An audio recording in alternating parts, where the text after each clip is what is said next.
तो आज की जो हमारी ये क्लास है ये बेसिकली मैं आप लोगों से बातचीत कर रहा हूँ 5 दिसंबर 2021 के समाज कार्य के विगत वर्ष प्रश्न पत्रों पर। और इसी क्रम में आज हम लोग आगे बढ़ेंगे। ये क्वेश्चन आपके सामने जो दिखाई दे रहा है ये क्वेश्चन आईडी है।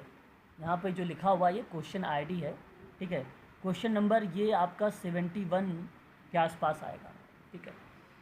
तो शुरुआत करते हैं। देखिए सवाल क्या कहता है कि केशवानंद भारती बनाम भारत संघ के मामले में उच्चतम न्यायालय ने यह निर्णय दिया था कि आपके सामने यहाँ पर फिर उसके बाद क्या निर्णय दिया था, ये निर्णय जानना अत्यंत आवश्यक आप सबके लिए होगा। इम्पॉर्टेंट पॉइंट यहाँ पर होगा। प्रश्न को फिर से ध्यान से समझने का प्रयास करिएगा। केशवानंद भारती बनाम भारत संघ के मामले में उच्चतम न्यायालय ने यह निर्णय दिया। अब वो निर्णय कौन कौन से हैं ये आपके पॉइंट में मिल रहे हैं। पहला आपके सामने कहता है कि भारतीय संविधान के अनुसूची 10 में दी गई जानकारी को नहीं बदला जा सकता है। ये तो गलत है भाई। केशवानंद भारती वर्सेस भारत संघ की अगर मैं बात करता हूँ तो 1973 का है, जो रिलेट कराता था मूल अधिकारों को लेकर, है ना। उसके प्रतिक्रियाओं में इसका जिक्र देखने को मिला। न्यायालय ने यह भी मानना था कि न्यायिक समीक्षा की शक्ति संविधान की मूल संरचना का एक अभिन्न अंग है और इसे संवैधानिक संशोधनों के माध्यम से संसद द्वारा छीना नहीं जा सकता है। इन सभी चीज़ों पर जो है जिक्र किया गया था केशवानंद भारती वर्सेस भारत संघ वाले मामले में।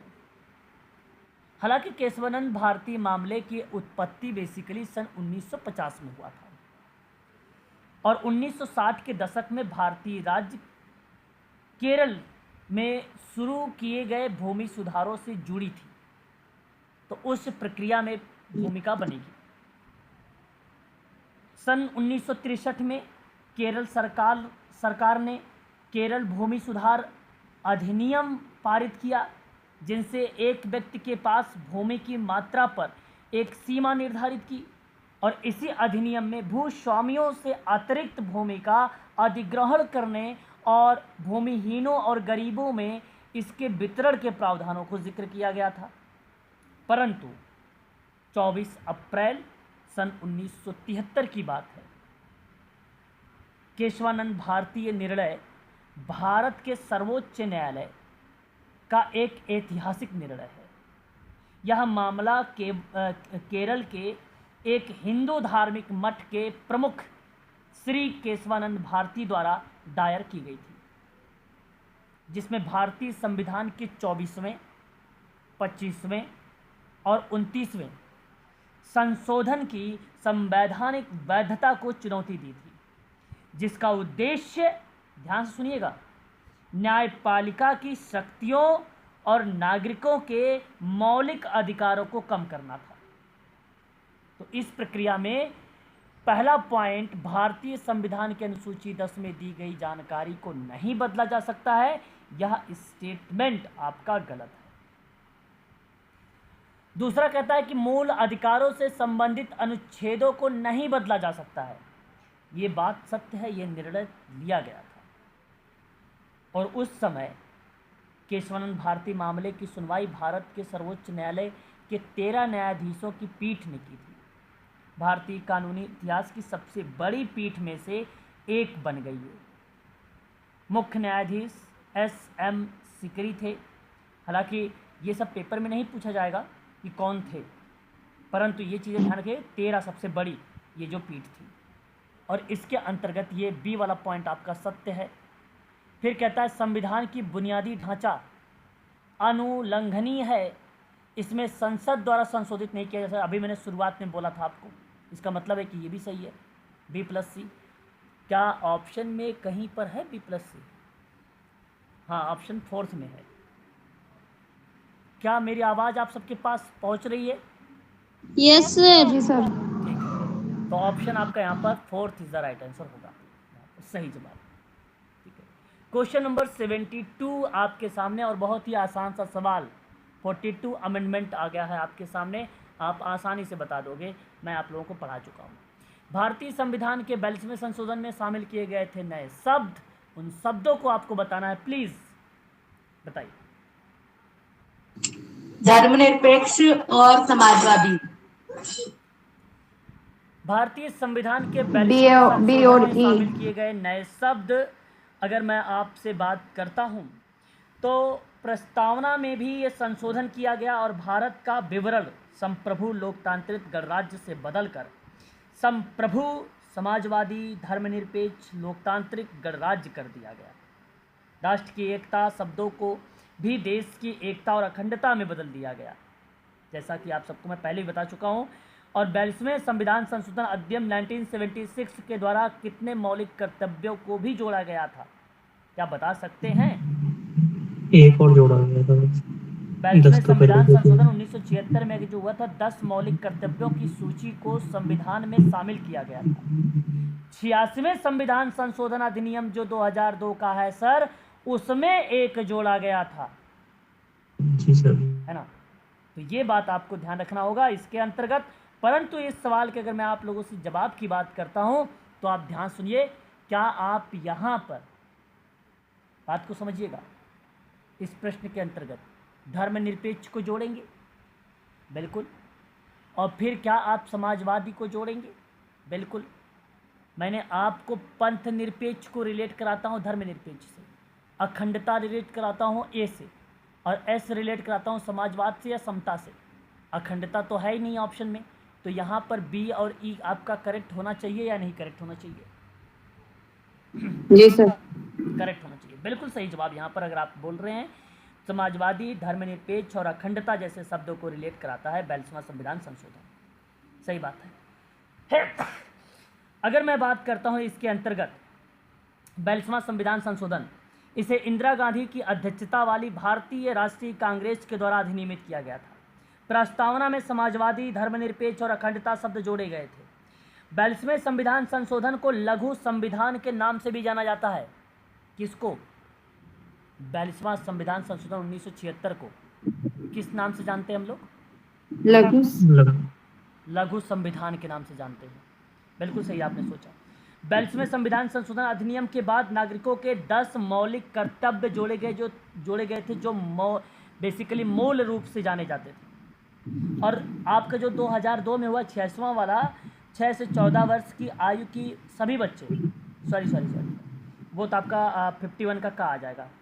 जो 6 से 14 वर्ष की आयु के बच्चे होंगे उनके लिए शिक्षा का अधिकार और मौलिक अधिकारों के अनुच्छेद के अंतर्गत रखा गया था, वो पार्ट बनेगा। 46वां संविधान संशोधन 2002 के माध्यम से ये भी कहा गया कि 6 से 14 वर्ष की आयु के सभी बच्चों को मौलिक अधिकार के रूप में मुफ्त और अनिवार्य शिक्षा प्रदान की जाएगी, ये भी बात की गई थी। और मैं आप सबसे कहूँगा कि ऑप्शन आप यहाँ पर देखिए, कहीं बी और ई लिखा हुआ है, ऑप्शन नंबर सी में है, ऑप्शन सी में यानी थर्ड।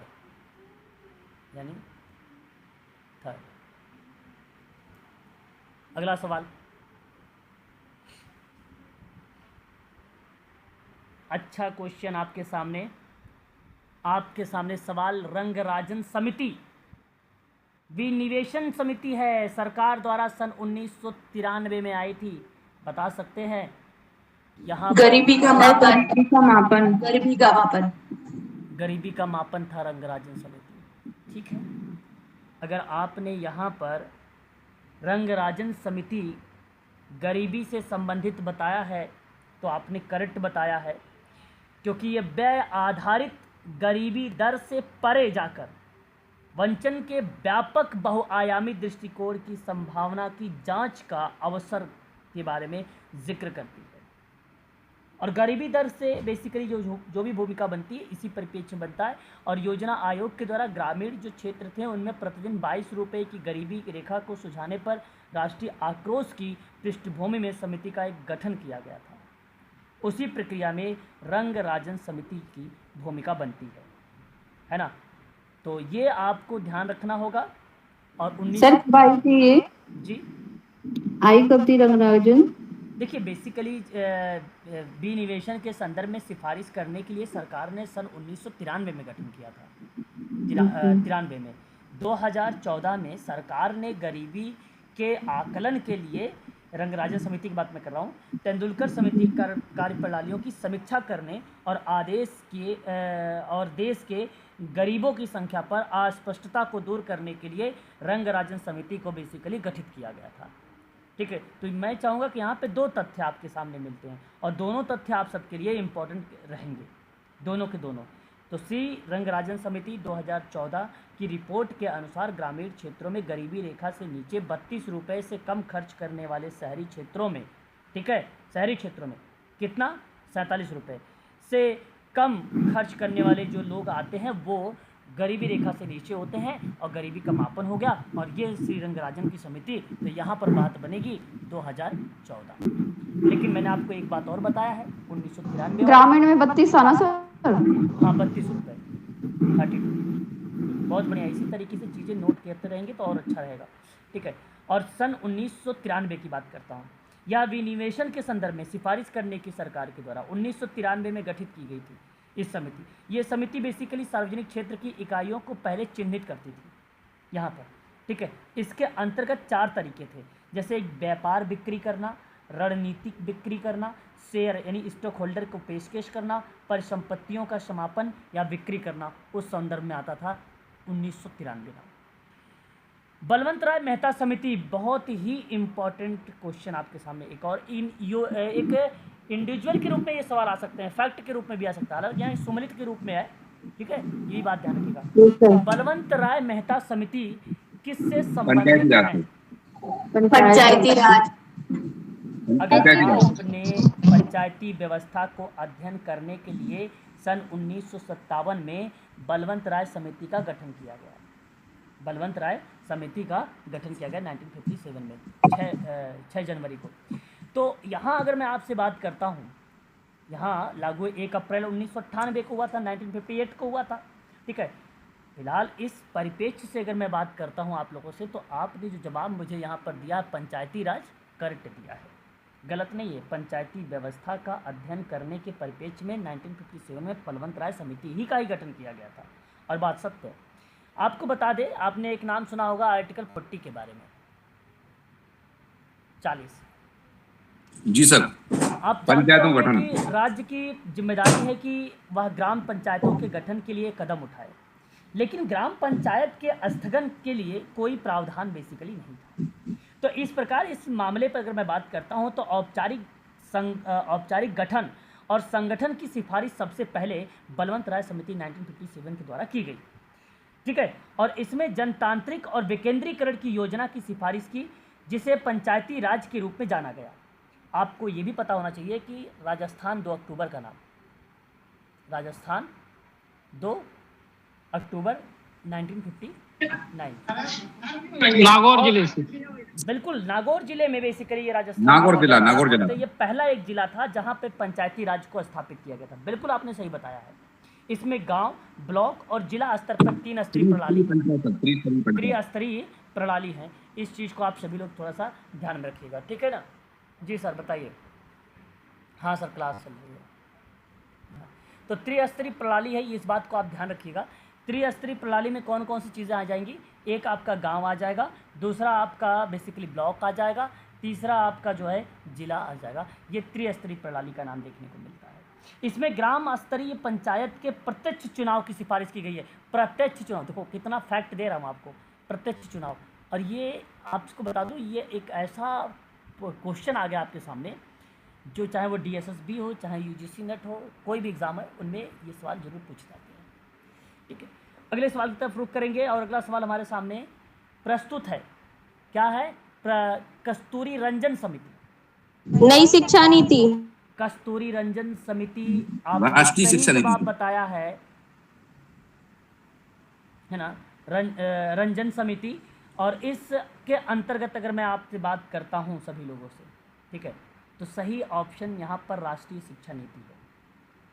कस्तूरी रंजन समिति 2019 में, मुझे उम्मीद है कि आप सबको मालूम होगा नई राष्ट्रीय शिक्षा नीति के बारे में। आपको बता दें कि यह ड्राफ्ट नेशनल एजुकेशन पॉलिसी है जो 2019 की है। अभिगम्यता, निष्पक्षता, गुणवत्ता, वाहन योग्यता और जवाबदेही के आधारभूत संरचना पर यह बनी हुई है।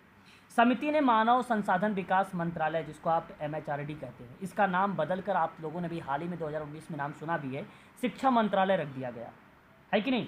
सुना होगा, बिल्कुल सुना होगा, है ना। तो इस प्रक्रिया में अगर मैं आप लोगों से बात करता हूँ नई शिक्षा नीति के परिप्रेक्ष्य में कस्तूरी रंजन समिति को लेकर, ठीक है, तो आप सभी लोग यहाँ पर जवाब देंगे फोर्थ वाले को। स्वामीनाथन आयोग के बारे में मुझे उम्मीद है आप इसके बारे में भी जानते ही होंगे। स्वामीनाथन आयोग 2004 के बारे में, क्यों? साल 2004 में केंद्र सरकार ने देश के किसानों की आर्थिक दशा को सुधारने को लेकर बात कर रहा था, तो वहाँ पे पैदावार स्वामीनाथन से ही संपर्क साधा गया था। तो उसकी अध्यक्षता में एक कमीशन बना जिसे स्वामीनाथन आयोग कहा गया या उसके नाम से जाना गया, ठीक है। तो ये प्रक्रिया बेसिकली कमेटी ने साल 2006 में अपनी एक रिपोर्ट सौंपी। इसमें कई तरह की सिफारिशें भी की गई थी। तो बेसिकली यहाँ पर जो मुख्य भूमिका बनाई गई थी वो कृषि क्षेत्र से संबंधित थी और सन 2004 का नाम बेसिकली शामिल होता है, नवंबर 2004।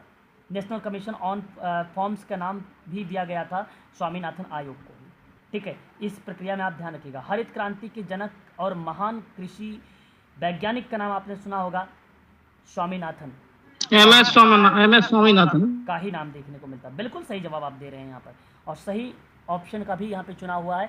तो ज़रा एक बार बताइए क्या ऑप्शन नंबर बी आपका यहाँ पे करेक्ट होना चाहिए, प्लीज़। Yes sir. डी का एक है। आगे बढ़ते हैं।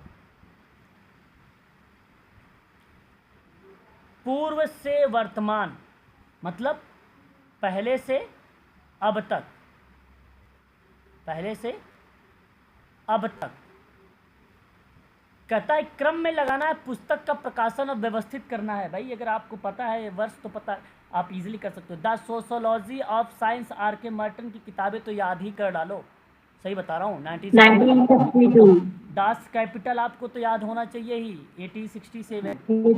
The division of labour in society की अगर मैं बात करता हूँ एमिल दुर्खिम का नाम आता है 1893।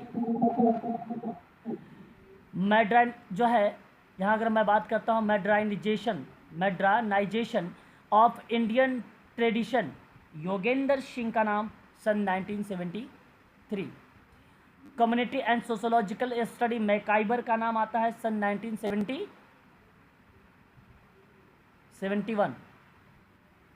टू है 1972। नहीं यार 72 है, 71 होगा। 72 2 है सर। 2 है नहीं, 71 तो मुझे तो याद है भाई। चलो फिलहाल एक बार इसको लगाइए आप, मैं तब तक चेक कर लेता हूँ। प्लीज़ बताइए, ऑप्शन लगाइए क्रम में पहले से।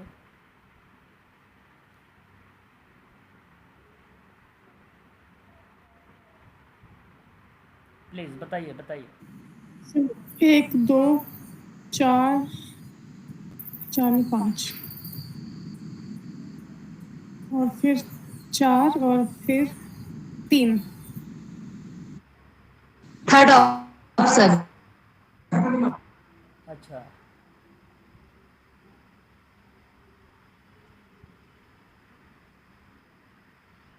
सर फर्स्ट में 1962 लिखा है ना?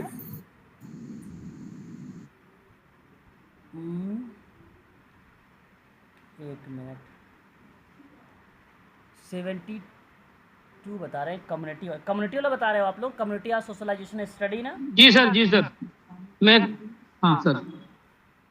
कम्युनिटी या सोशोलॉजिकल स्टडी मैकाइबर का नाम आ रहा है।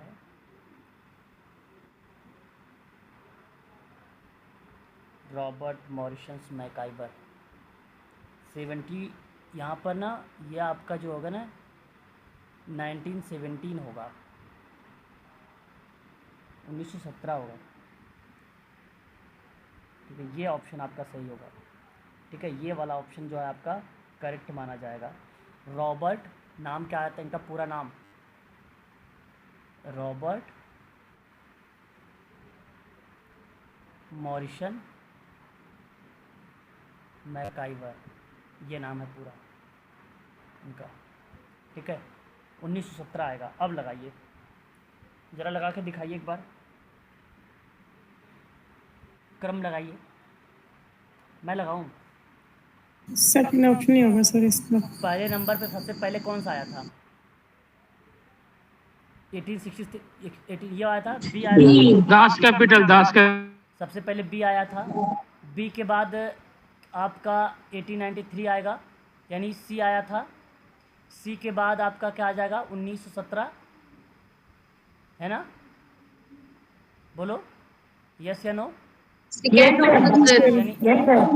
उसके बाद आप बताइए जरा, आपका A. ए आ जाएगा। A. हाँ, उसके बाद फिर D. आपका डी। अगर मैं 71 करता या 72 करता, गलत हो जाता है ये ऑप्शन, है ना? है कि नहीं? गलत होता कि नहीं होता, बताइए जरा। कहीं देखिए मुझे जी सर, जी सर, थर्ड ऑप्शन होगा सर। ऑप्शन आपका यहाँ पर थर्ड जाएगा, बिल्कुल थर्ड ऑप्शन, सी वाला ऑप्शन सही है। ठीक है, अगर आप 71 भी लगाते सर तब भी गलत हो जाता, और अगर आप 72 भी लगाते तब भी गलत हो जाता, है ना? जिस आप अब इस बात को ध्यान में रखिएगा, इसका जो सही ऑप्शन माना जाएगा वो आपका 1917 माना जाएगा। हालांकि मुझे 17 के बजाय शायद मैंने नंबर आगे पीछे कर दिया, इंटरचेंज कर दिया। आगे बढ़िए। आत्म विकास के लिए मास्टर मैनेजर में होना चाहिए। आत्म विकास के लिए मास्टर मैनेजर नहीं होना चाहिए। ये देखो सवाल है, सबसे इम्पोर्टेंट सवाल है, बताइए। सर ऑप्शन दिखा दीजिए। अच्छा, एक minute.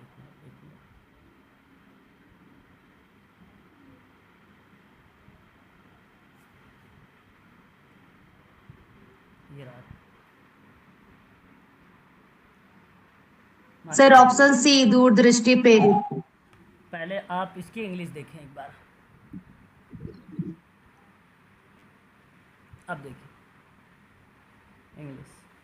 Yes sir, vision driven. आपके सामने ये जो सवाल दिया हुआ है, एक प्रकार से इम्पोर्टेंट क्वेश्चन दिया हुआ है, और यहाँ आपसे सेल्फ मैनेजमेंट स्किल्स के बारे में बातचीत कर रहा है ना? ये जो सवाल है बी एंड सी, और आपने बताया है कि बी एंड सी। देखिए, ये आपको बता दूं मैं, यह एक प्रकार का ना स्वयं प्रबंधन कौशल है। इस पर अपनी उत्पादकता और प्रदर्शन को बढ़ाता है, आपकी उत्पादकता और प्रदर्शन को बढ़ाता है, जो व्यावसायिक लक्ष्य को प्राप्त करने में मदद करता है ना? व्यावसायिक लक्ष्य को प्राप्त करने में क्या करता है? मदद करता है। तो यही मास्टर मैनेजमेंट है। तो बेसिकली स्व प्रबंधन कौशल लोगों को विभिन्न स्थितियों में अपनी भावनाओं, विचारों और व्यवहारों को प्रभावी ढंग से नियंत्रित और विनियमित करने की अनुमति देता है। इस शब्द में इसका नाम देखने को हमें मिलता है। तो इसके अंतर्गत कुछ कौशल्स होते हैं, जैसे आपके सामने यहाँ पर दिया हुआ है एक पॉइंट। यहाँ पर अगर हम बात करते हैं शक्ति प्रेरित दृष्टिकोण, ठीक है, और उसके बाद प्रॉब्लम ड्राइव। अगर मैं बात करता हूँ ड्रिवन, ड्राइवन मतलब होता है एक प्रकार से प्रेरित, ड्राइव बोला जाता है इसको। एटीट्यूड यानी दृष्टिकोण या मनोवृत्ति। विज़न आपको फिर उसके बाद दिया गया है। यहाँ जो विज़न ड्राइव है, ये आपका करेक्ट होगा। यहाँ पर विज़न ड्राइव जो आपका है ये इसमें आत्म प्रेरणा अगर ऑप्शन में आता तो करेक्ट हो जाता। जवाबदेहिता अगर ऑप्शन में आता तो करेक्ट हो जाता। अनुकूलनशीलता अगर आता तो करेक्ट हो जाता।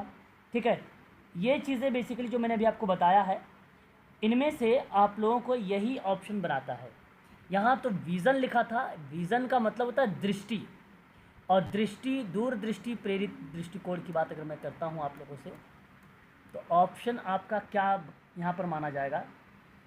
केवल सी। तो यहाँ पर आप देखिए ऑप्शन नंबर डी में लिखा हुआ है ना? डी में लिखा हुआ कि नहीं लिखा हुआ बताइए?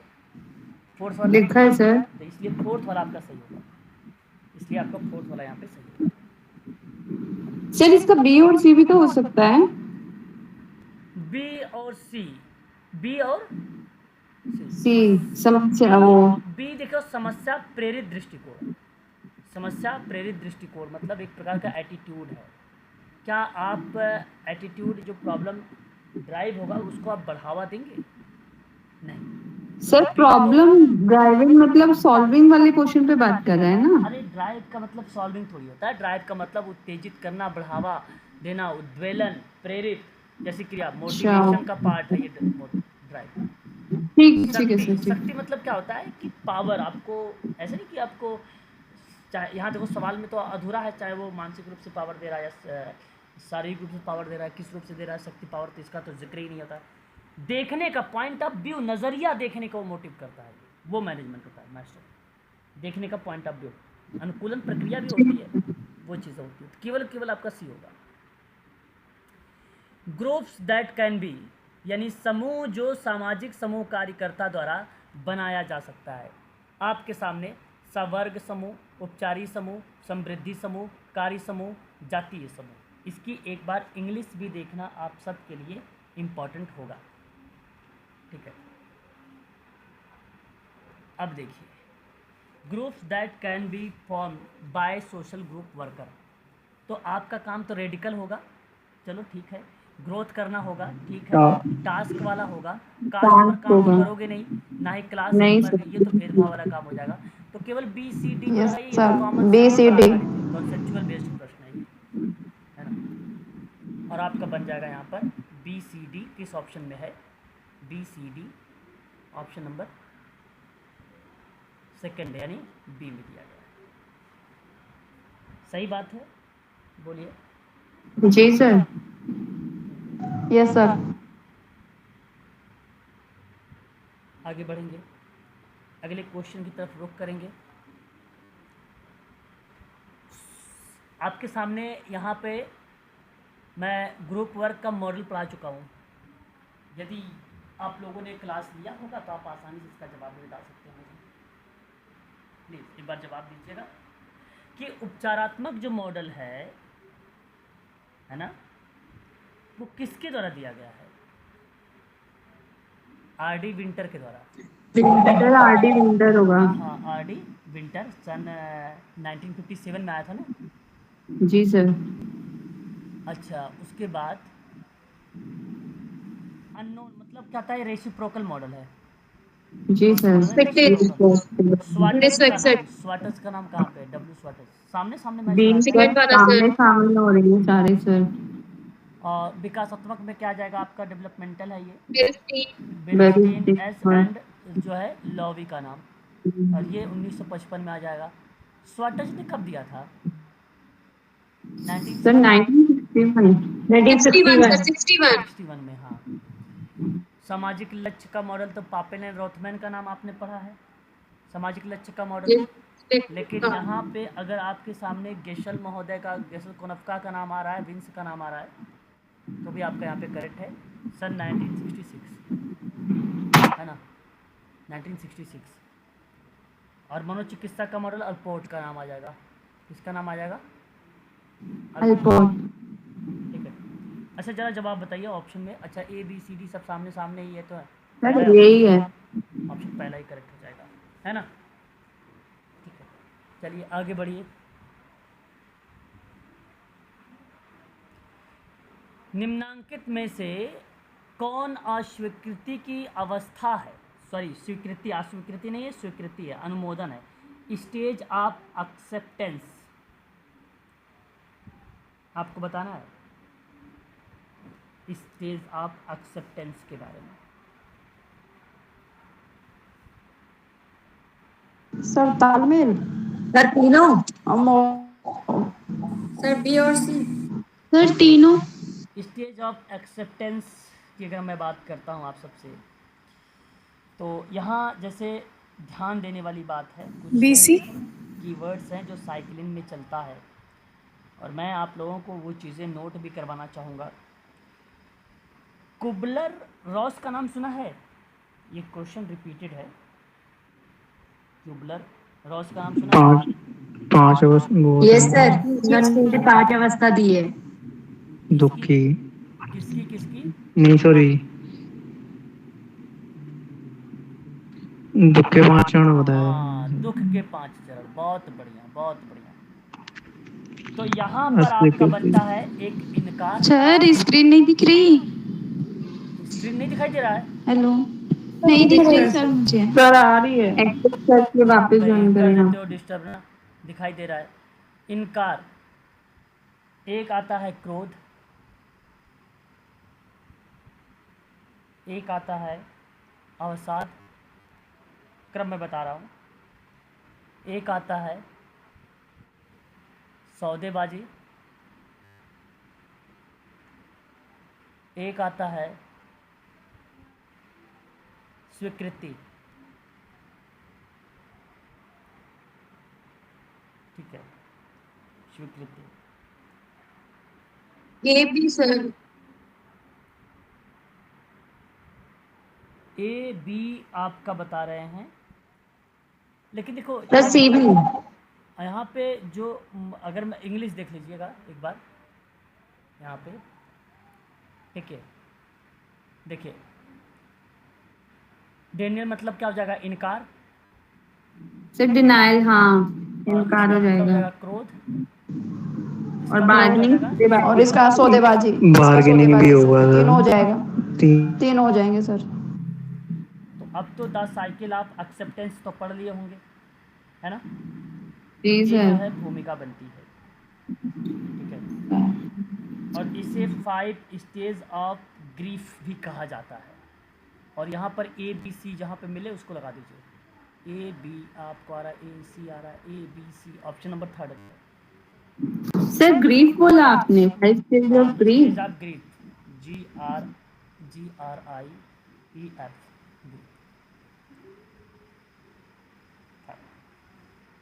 ठीक है, बस इतनी बातें आपको इसके अंतर्गत ध्यान में रखना होगा। सर दिया कब था ये पर्टिकुलर कोई वर्ष यहाँ पर बेसिकली मेंशन नहीं किया गया है ना? ये डेवलप कब हुआ है इसके बारे में स्टेजेस को लेकर, ठीक है, कुबलर के द्वारा। परंतु ये स्टेजेस ध्यान जरूर रखिएगा आप लोग, ठीक है। इन्होंने जो है जिक्र किया है इसमें।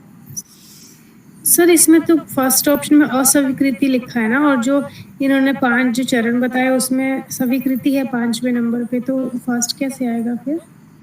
पहले में इनकार, अस्वीकृति। पहले में इनकार आ गया ना। ओके ओके, डिनाइल हो गया। कहाँ थे पहले ये बताओ तो, कहाँ गए थे? अभी इंग्लिश में दिखाया था और मैंने लिखा भी था। सर हो जाता है कभी कभी। कहाँ थे हाँ बताओ? सर, इधर ही थी सर, इधर ही सुन रही थी। अरे ऐसे ही हैं, ऐसे ही सुन रहे थे, झूठ बोलते हो। चलो आगे देखो, अगला सवाल। स्वतंत्र भारत के प्रथम समाज कार्य विद्यालय यानी विभाग की स्थापना हुई कहाँ थी? बताइए जरा। Delhi school of social work, Gujarat Kashi. Vidyapith, Kashi Vidyapith, Kashi institute of social science. 1946। Kashi Kashi में? चलो फिर भाई मैं भी काशी की तरफ चलता हूँ।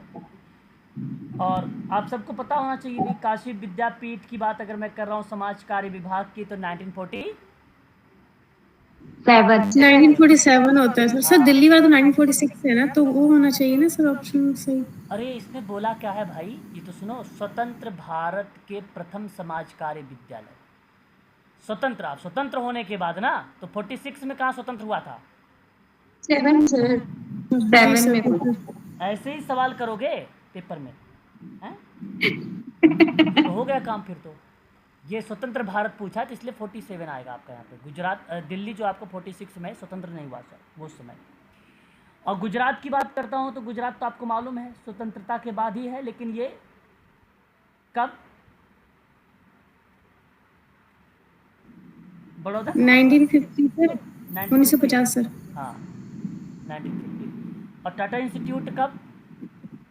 सर 1936।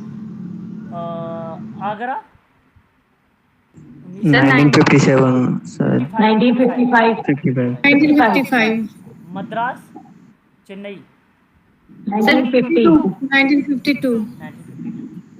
बहुत बढ़िया, सही जवाब ऑप्शन नंबर 3 आपको करेक्ट है। थर्ड वाला। एक और सवाल, सामुदायिक संगठन या समुदाय संगठन विधि का उद्देश्य बताना है। समुदाय संगठन विधि का उद्देश्य क्या हो सकता है भाई? आसान सा सवाल है। देखो, बदलाव लाने के लिए लोगों को नियुक्त करोगे, यस या नो? करना पड़ेगा। Yes sir. बदलाव के नेतृत्व के लिए लोगों को संगठित करोगे कि नहीं करोगे बताइए? कम्युनिटी में करेंगे। Yes sir. करेंगे सर।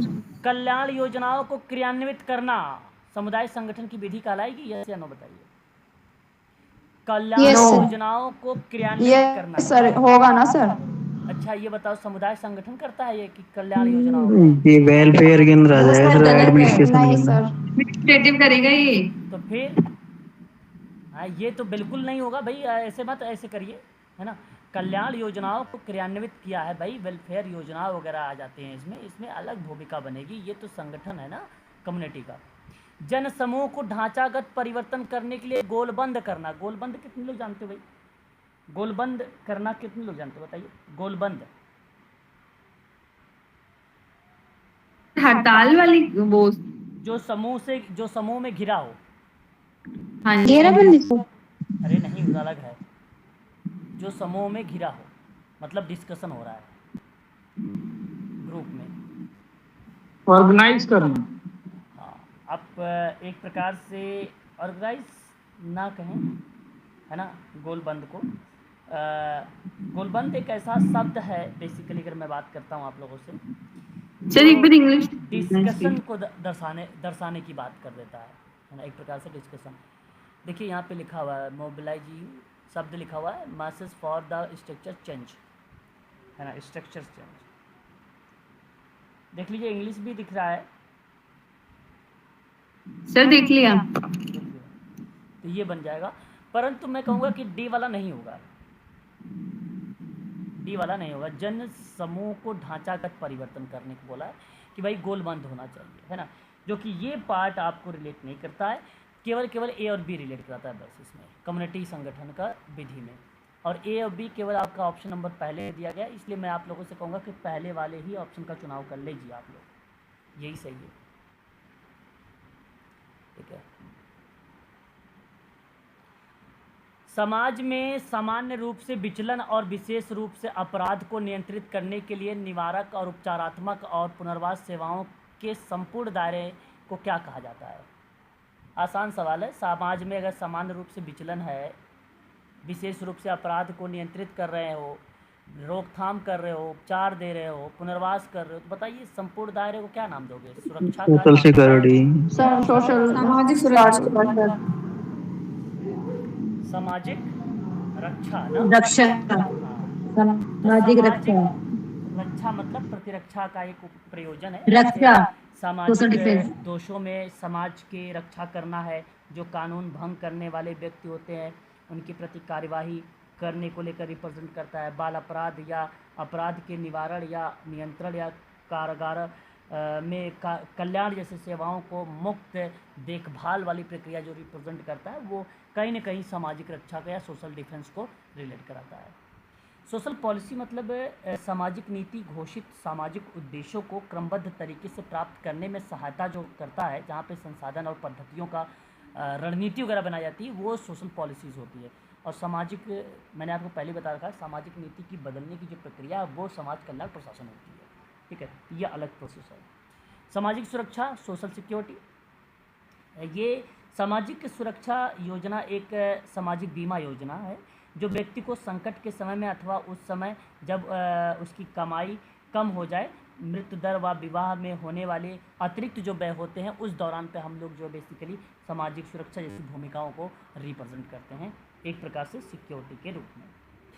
एक सामाजिक कल्याण सोशल वेलफेयर का पार्ट आता है। जैसा कि आप सबको मालूम है कि नागरिकों की मूलभूत आवश्यकताओं की पूर्ति के लिए आवश्यक समर्थन देना समाज कल्याण कहलाता है, और ये बात आप सबको पता है। तो सही जवाब ऑप्शन नंबर आपका पहला होगा, यानी एक वाला ऑप्शन आपका करेक्ट जाएगा यहाँ पे।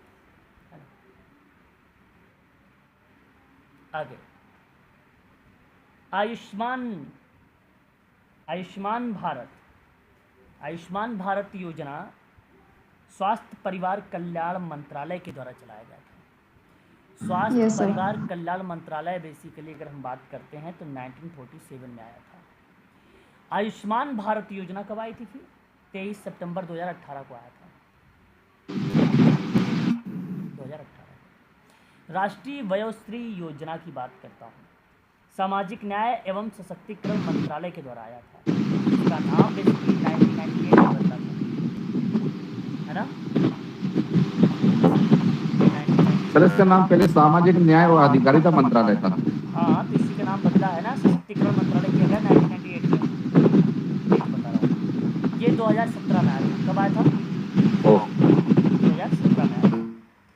वरिष्ठ नागरिकों के लिए ये योजना है या नहीं, बताइए? सामाजिक न्याय। यस सर, हाँ जी, वरिष्ठ नागरिकों के लिए।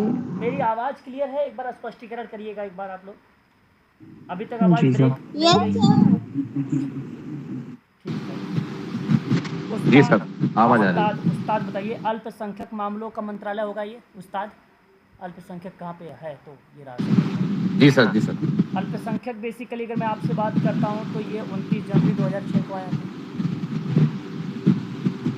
2006। और उस्ताद कब आया था? 14 मई 2015 को, 2015 को। राष्ट्रीय शिशु सदन योजना, महिला एवं बाल कल्याण, शिशु है ना, महिला एवं बाल कल्याण मंत्रालय, महिला एवं बाल कल्याण मंत्रालय बेसिकली 1985 मंत्रालय अपडेट किया था 30 जनवरी 2006 को, है ना? और ये आया कब था राष्ट्रीय शिशु सदन योजना? 1975 को। जरा जवाब बताइए ऑप्शन का, कौन सा सही जाएगा? ए का तीसरा,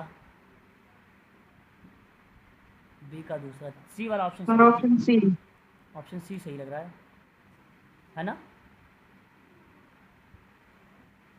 जी सर, ऑप्शन सी, हाँ, ऑप्शन सी यानी थर्ड।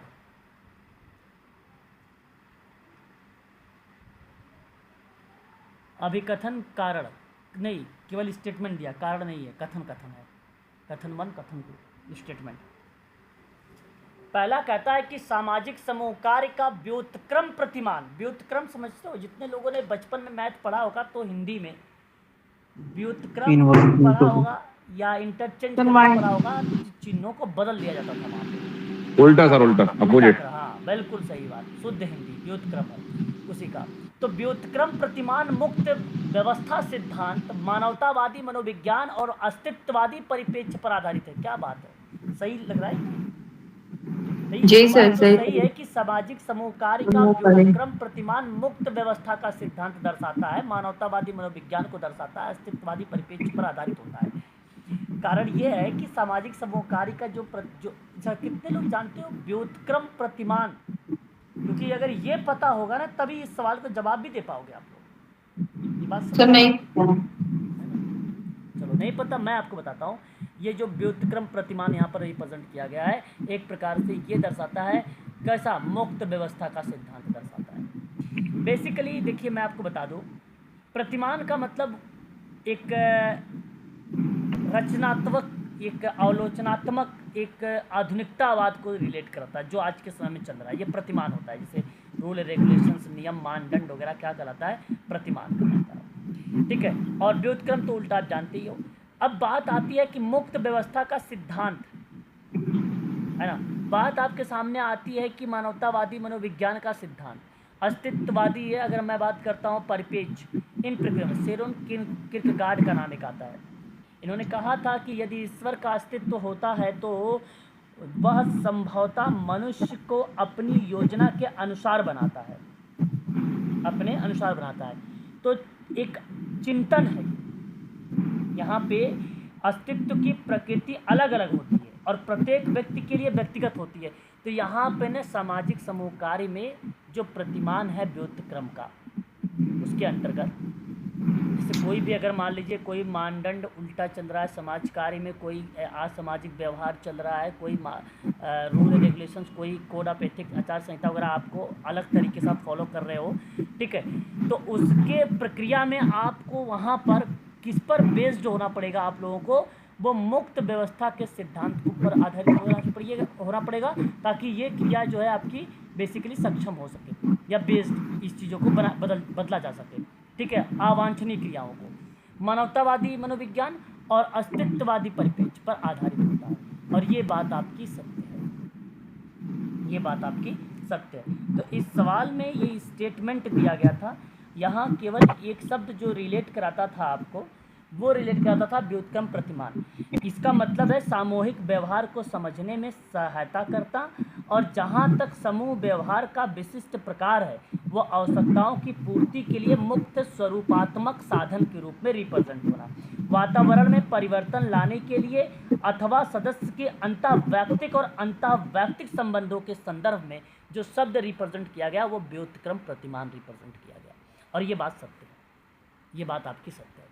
दूसरा कहता है सामाजिक समूह कार्य एक उपचारी प्रतिमान होता है, बात सही है।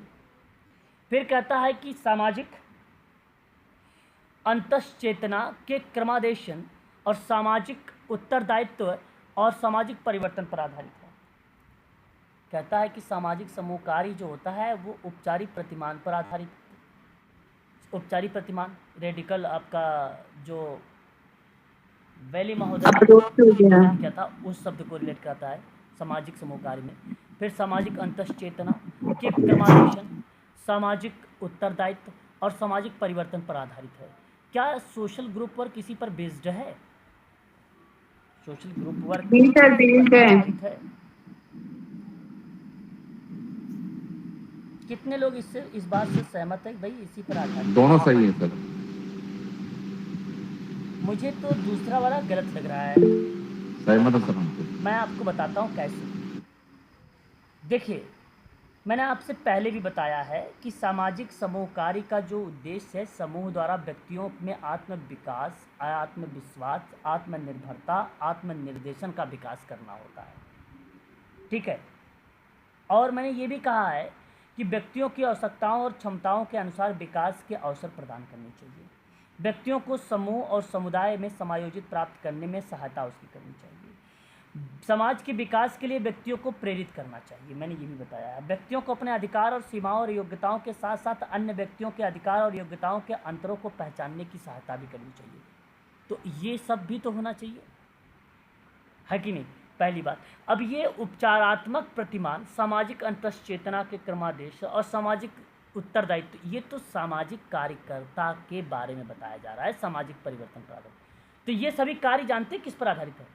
सामाजिक समूह कार्यकर्ता पर होना चाहिए। सामाजिक समूह कार्यकर्ता इसके आधार पर सामाजिक समूह कार्य में कार्य करेगा। ठीक है, इस पर कार्य करेगा। तो सामाजिक समूह कार्य का औपचारिक प्रतिमान और सामाजिक अंतश्चेतना क्रमादेशन और सामाजिक उत्तरदायित्व और सामाजिक परिवर्तन पर आधारित है।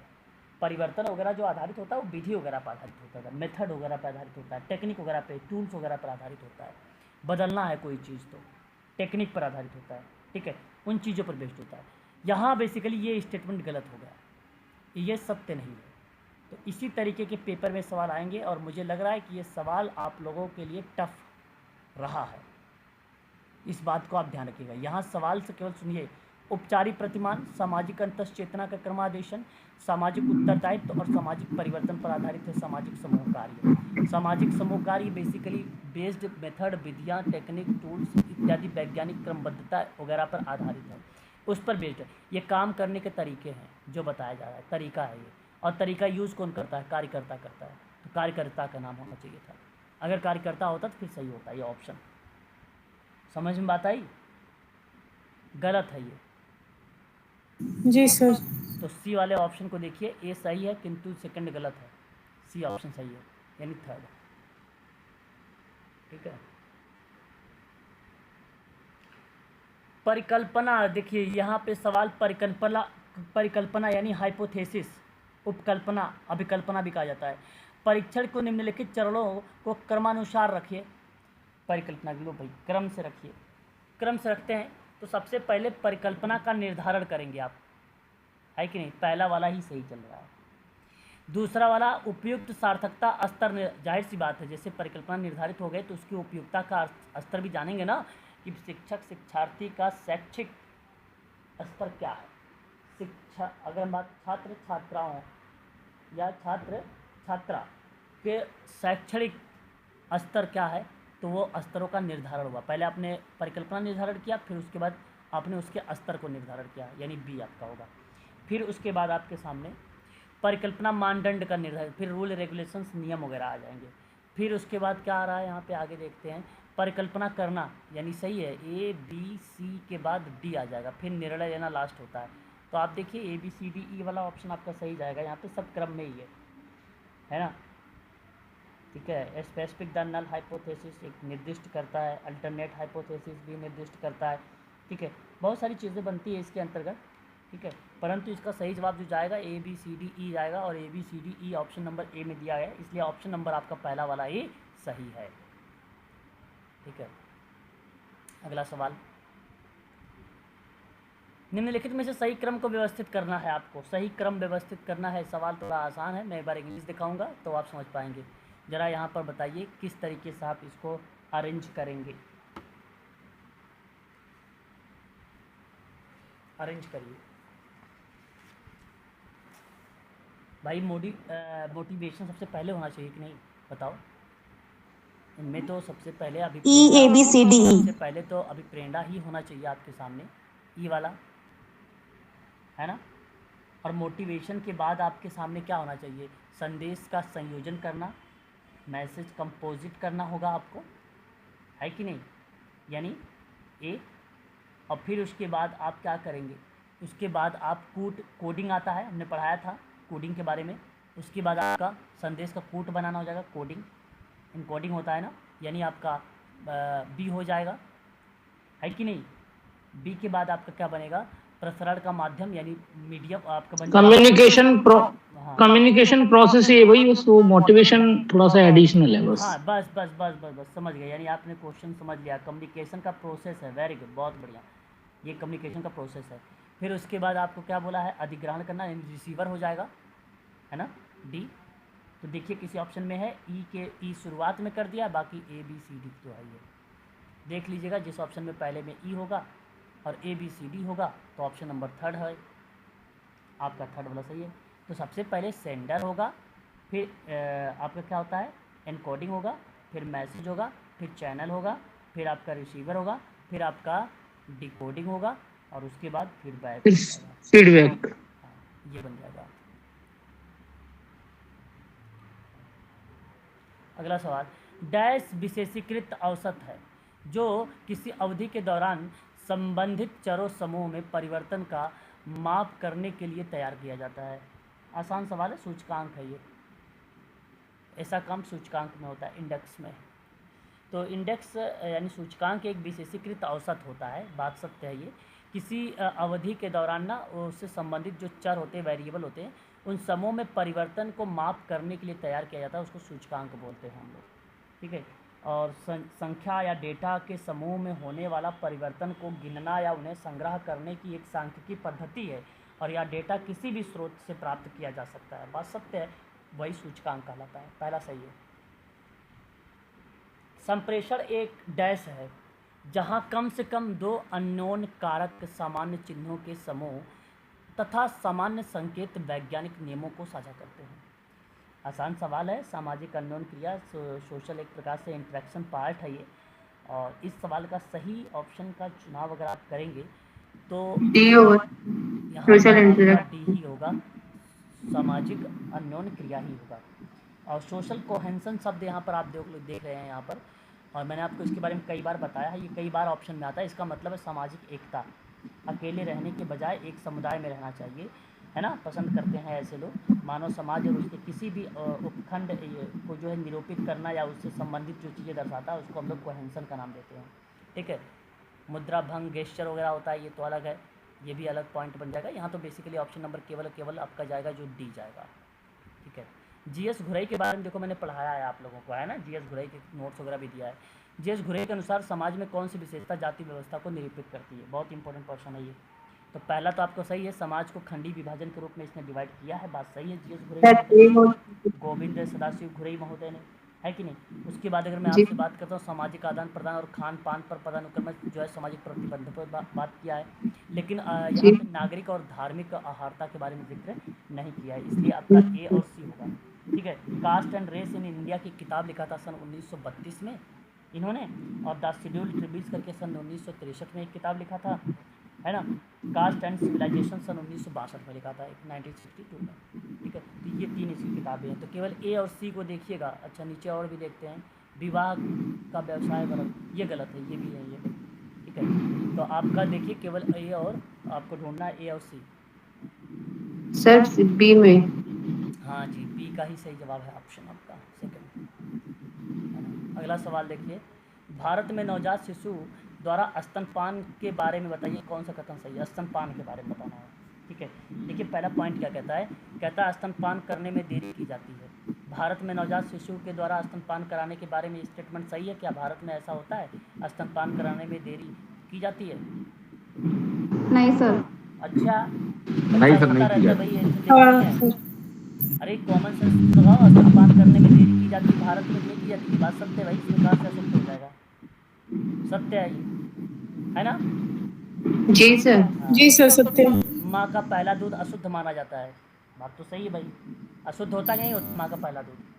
सर होता है। होता है। हाँ उसका सर। स्तनपान नहीं कराया जाता है, ये बात भी सही है, सत्य है। ठीक है। फिर उसके बाद कहता है 24 घंटे के भीतर स्तनपान और नवजात मृत्यु दर के बीच में व्युत्क्रम संबंध भी होता है, बात ये भी सत्य है। तीनों जी सर। तीनों सही। ए बी सी देखिए कहाँ पर है, A B C option number third है। ठीक है। क्वेश्चन नंबर आपके सामने 90 नंबर का सवाल। सर बट अब तो डॉक्टर पहले ही मतलब जैसे ही बेबी डिलीवर होता है ना उसके बाद ही स्तनपान करा देते हैं, डॉक्टर खुद अपने सामने कराते हैं। अच्छा जी, कोई होता होगा भी करा देता होगा, लेकिन माँ का पहला दूध जो होता है वो अशुद्ध माना जाता है, शुद्ध नहीं माना जाता है। ठीक है। फिर उसके बाद कुछ टाइम बाद जो है इसको जो है दूध करवाया जाता है। ठीक है ना। डॉक्टर जब अशुद्ध माना जाता है तो दूध मतलब डेयरी से पिलाना चाहिए, मतलब फिर तो सही बात है ये। कहाँ है, कुछ बच्चे तो डेयरी का दूध पीते हैं, ऐसी बात नहीं है। कुछ माँ के पास दूध नहीं बनता है तो उसके बच्चे क्या करते हैं, वही दूध पीते हैं। नहीं सर, डेयरी नहीं, डेयरी से जो पिलाते लेकिन हैं सर जिससे कहते इसमें दूध थोड़ा को। टाइम होता है ना माँ से दूध में तो। अच्छा, देरी कह रहे हो, लेट। ओके। तो देरी से पिलाते तो है, भारत में ये कॉन्सेप्ट पूछा गया है ये आपसे। देरी जैसे क्या होता है, देरी का मतलब कॉमन सी बात ये है कि अगर मान लीजिए बच्चा रो रहा है, चिल्ला रहा है कहीं पर भी, तो कुछ माताएं ऐसी भी हैं कुछ टाइम बाद दूध पिलाती हैं, उस समय थोड़ी पिलाती हैं दूध, है ना। तो उसमें देरी करने की बात उस परिपेक्ष में लिया गया है। देरी का ये भी परिपेक्ष आप कह सकते हो कि डिलीवरी के टाइम दूध तुरंत नहीं पिलाते क्योंकि अशुद्ध दूध होता है, बाद में दूध पिलाते हैं उसको। तो इस रूप में भी आप कह सकते हो कि ये देरी यहाँ पे भी लिया गया है। ठीक है।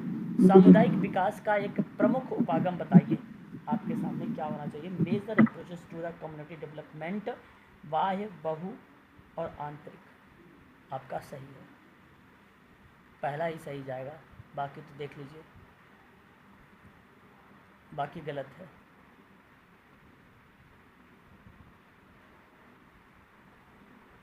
पहला सही ऑप्शन है ना।